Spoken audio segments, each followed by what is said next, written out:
नमस्कार. आता निदान बघणाऱ्याने तरी लाजावं अशी ही वेळ आलेली आहे. म्हणून बघणाऱ्याने तरी लाजावं असं या व्हिडिओचं मी शीर्षक ठेवतोय. संजू बाबा बस झालं ना आता. आता बघणाऱ्यांनी लाजायची वेळ जवळ आली आहे.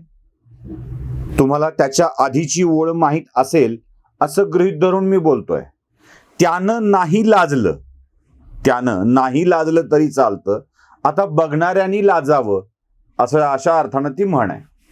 मला काही प्रश्न पडतात की हे महाशय म्हणजे संजू बाबा, विश्वप्रवक्ते संजू बाबा प्रत्येक विषयावर आपलं मत व्यक्त करतात. बरं, त्या मत व्यक्त करत असताना त्यांना अजिबात सोयरसूतक नसतं की आपण काय बोलतोय. आधीचं विधान, आताचं विधान, पुढचं विधान याचे कुठेच कुणाशी ताळमेळ लागत नसतो. तरीही प्रत्येक विषयावर हे बोलायला तयार असतात. विषय चित्रपटाचा असो, विषय विधानसभेचा असो, विषय सरकारचा असो, केंद्र सरकारचा असो, भ्रष्टाचाराच्या आरोपाचा असो, निवडणुकांचा असो, गोव्याचा असो की उत्तर प्रदेशचा असो, अगदीच राष्ट्रीय विषयाचं ज्ञान असल्यासारखं हे संजू बाबा बोलत असतात.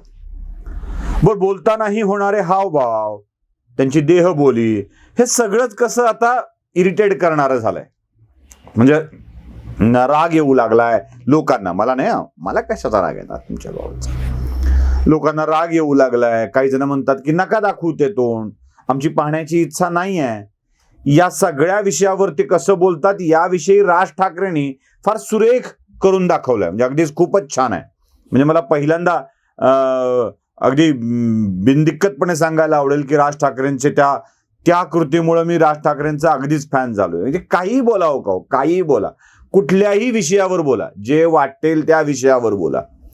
तुम्ही एक राज्यसभा सदस्य आहात, एका पक्षाचे खासदार आहात, एका पक्षाच्या मुखपत्राचे संपादक आहात, म्हणून वाटेल त्या पद्धतीनं वाटेल ते विषय रेटून न्यायचे ही जी सवय लागली आहे ना, माझी माध्यमांनाही विनंती आहे की हा सकाळचा प्रातर्विधी नावाचा जो प्रकार ते करतात ना, त्यात तुम्ही आपलं टमरेल घेऊन का हजर राहता आणि हे सगळं आमच्या बोकांडी का मारता हा प्रश्न आहे.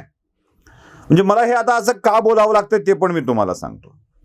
आता विषय काही आहे का, काश्मीर फाईल्सचा नावाचा चित्रपट, या चित्रपटाच्या दृश्याला आक्षेप आहे की त्यांनी दाखवलं याला आक्षेप आहे. म्हणजे मला कधी कधी प्रश्न पडतो, हे जे चित्रपटावर, इतिहासावर जे आक्षेप घेतात ना, त्यांचा आक्षेप नेमका कशावर हा माझा प्रश्न असतो.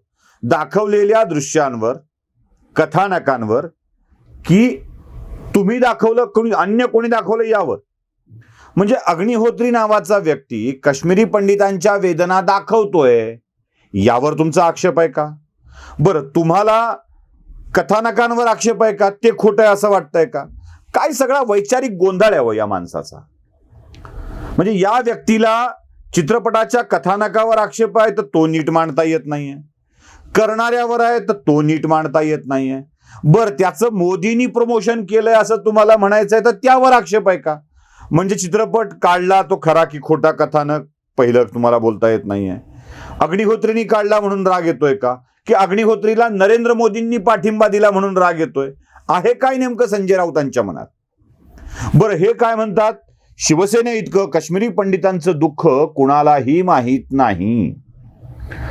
माननीय संजय राऊत साहेब, जर काश्मीरी पंडितांचं खरं दुःख तुम्हाला माहीत असेल तर ठाकरे आणि बाळकडू हे दोन चित्रपट काढण्याच्या आधी काश्मीरी पंडितांचं दुःख मांडणारा चित्रपट तुम्हाला का काढावा वाटला नाही, किंवा तुम्हाला ते का मांडावं वाटलं नाही की त्या चित्रपटामध्ये तुम्हाला तुमच्या आताच्या प्रियजनांना टार्गेट केलं जात आहे म्हणून राग येतोय का?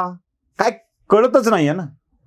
वाटेल त्या विषयावर वाटेल ते बोलत सुटलेला हा माणूस सकाळच्या वेळी माध्यमांना दाराशी बोलवून किंवा माध्यम दाराची आलीत म्हणून आपल्या मुखातून जे जे काही टाकत असतो त्याला पवित्र प्रसाद समजून ही माध्यम देखील दाखवत असतात.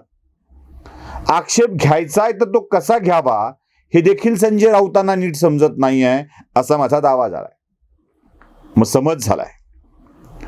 माझं म्हणणं इतकंच आहे की तुम्हाला प्रत्येक विषयावर तुम्ही बोललं पाहिजेच, नको ते विषयावर बोललं पाहिजे. चित्रपट हा तुमचा विषय नाही. तुम्ही एक ठाकरे काढला आणि एका बाळकडून पैसे कमावले, वन टाइम कन्सल्टन्सी घेऊन किती रुपयाचा चेक त्या माऊलीकडून घेतलाय, जरा जाहीर करायला पाहिजे, एकदा सांगायला पाहिजे की ती बाळकडूच्या निमित्ताने वन टाइम कन्सल्टन्सी फीस म्हणून एकाच वेळेला किती रुपयांचा चेक तुम्ही घेतलाय आणि त्या चित्रपटाचं एकूण निर्मिती मूल्य किती आहे. विधानसभा अध्यक्षाच्या प्रश्नावरही तुम्ही बोलणार, राज्यपालांनाही तुम्ही शिव्या घालणार, उत्तर प्रदेशात जाऊन तुम्ही फफाऱ्या मारणार. फफाऱ्या हा शब्द मी वापरतोय, उत्तुंग फफाऱ्या मारणार. म्हणजे तुमच्या फेकण्याला, म्हणजे खरं तर लोक नरेंद्र मोदींना फेकू हा शब्द वापरतात. म्हणजे ते ऑलिम्पिक जिंकल्यावर सुद्धा नरेंद्र मोदींची तुलना केली गेली होती.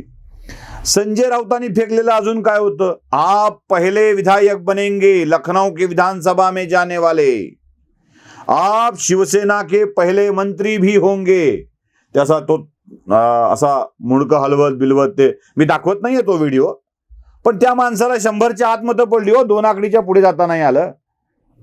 ह्या उत्तुंग फफाऱ्या, उत्तुंग फेकाफेकी संजय राऊतांना करताना त्या क्षणी तरी मनाला काही वाटत असलं पाहिजे. आता आता त्यांना वाटायचं काय, हा विषय सोडून दिलाय. आता आम्हालाच लाज वाटू लागली आहे. म्हणजे तुमच्यावर बोलताना लाज याची वाटू लागली आहे की आता आपण स्वतःला किती अधपतित करायचं, किती अधपतित करायचं ना.